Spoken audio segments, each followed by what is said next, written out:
Hope you're having a good day today. Appreciate you joining me once again. We're going to be looking in Exodus 2 a little bit more, looking at Miriam and as Pharaoh's daughter discovers Moses as it is.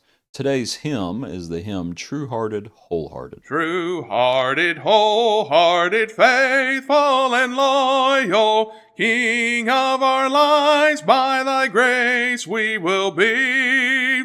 Under the standard, exalted and loyal, strong in thy strength, we will battle for thee. Peal hath the watchword, silence it never, songs of our spirits rejoicing and free. Peal hath the watchword, loyal forever, King of our lives, by thy grace we will be. A song meant to encourage, to remind us that we need to have courage. And so that's why that hymn was chosen today. Exodus 2, verse 5. We left off yesterday as Miriam, the sister, Moses' sister, stood afar off to know what would be done to him. Verse 5. Then the daughter of Pharaoh came down to bathe at the river, and her maidens walked along the riverside, and when she saw the ark among the reeds, she sent her maid to get it. And when she opened it, she saw the child, and behold, the baby wept. So she had compassion on him, and said, This is one of the Hebrews' children. Then his sister said to Pharaoh's daughter, Shall I go and call a nurse for you from the Hebrew women, that she may nurse the child for you? And Pharaoh's daughter said to her, Go. So the maiden went and called the child's mother. Then Pharaoh's daughter said to her, Take this child away and nurse him for me, and I will give you your wages. So the woman took the child and nursed him. And the child grew, and she brought him to Pharaoh's daughter, and he became her son. So she called his name Moses, saying, Because I drew him out of the water. I would like for us to just think about courage for a moment. And as you have his sister, verse 7, as you have Miriam at a young age saying to Pharaoh's daughter, Shall I go and call a nurse for you?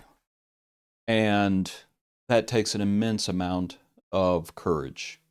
And as we've considered the hymn and we think about our loyalty and the courage that we are called to have, and it takes courage to speak.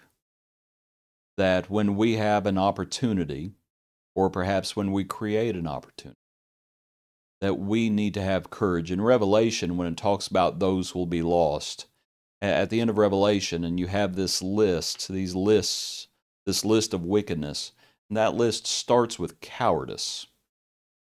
And that is what the devil wants us to be. The devil wants us to be cowards. That is why the devil discourages us, and that is why we need to be encouraged, because we need to take courage, and that is Miriam. She's talking to, frankly, she's talking to the king's daughter. That's who she's talking to. As Pharaoh's daughter comes down to the river to bathe, and she has other girls with her, and they see this baby, and the baby starts crying. It's one of the Hebrews' babies, and to Pharaoh's daughter's credit, she has compassion, something that Pharaoh obviously did not have. She has compassion on the child, and Miriam takes courage. She'd been looking from afar, and she speaks. We need to take courage and speak. But also, Miriam does not speak.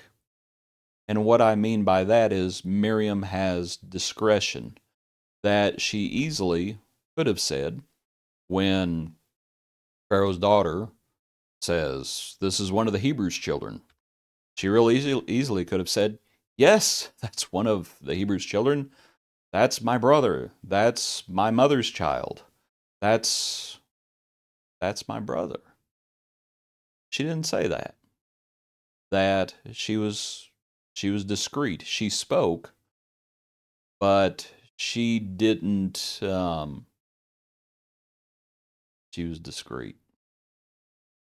Don't think that means she was being economical with the truth. She wasn't lying by any stretch of the imagination.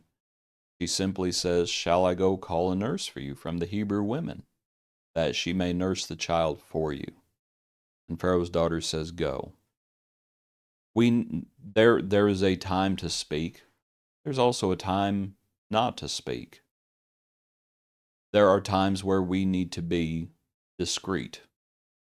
And we do not need to be, one of those times is we do not need to be talebearers, don't need to be gossips, we don't need to speak. And sometimes gossip, it may be true, but it's none of the person's business. So we need to not speak. There are also times where perhaps someone is not ready for um, the meat, the meat of God's word. And so they're only ready for the milk. So we have to speak the milk and withhold the meat as it is. There are also times, and just think about how much courage this takes. Do not cast your pearls before swine. Don't give what's holy to the dogs. That withholding of that which is good, there is a time to do that as well, and the Lord gives the time there in Matthew 7, lest they turn and tear you to pieces.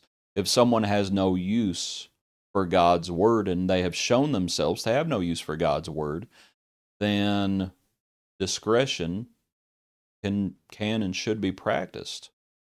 So that actually also takes courage. Any fool can start an argument. I believe there are plenty of proverbs about that. Any fool can start an argument. That discretion and restraint also shows courage. Ultimately, what's going to happen, and we think about courage, it is all going to be put in the Lord's hands as the child is brought back, and as Moses' mother ends up nursing him, and the child grows, Moses grows, and then she is brought back to Pharaoh's daughter, and he becomes her son. So she called his name Moses, because I drew him out of the water. It takes courage to put things in the Lord's hands, to do what you can, as best as you can, and to take courage to be loyal, to be loyal to the Lord, do what the Lord wants you to do, and beyond that, you put it in the Lord's hands. That takes faith, that takes courage. That's what we need to have. Appreciate you. Hope you have a good day. Join us tomorrow for another portion of our daily praise.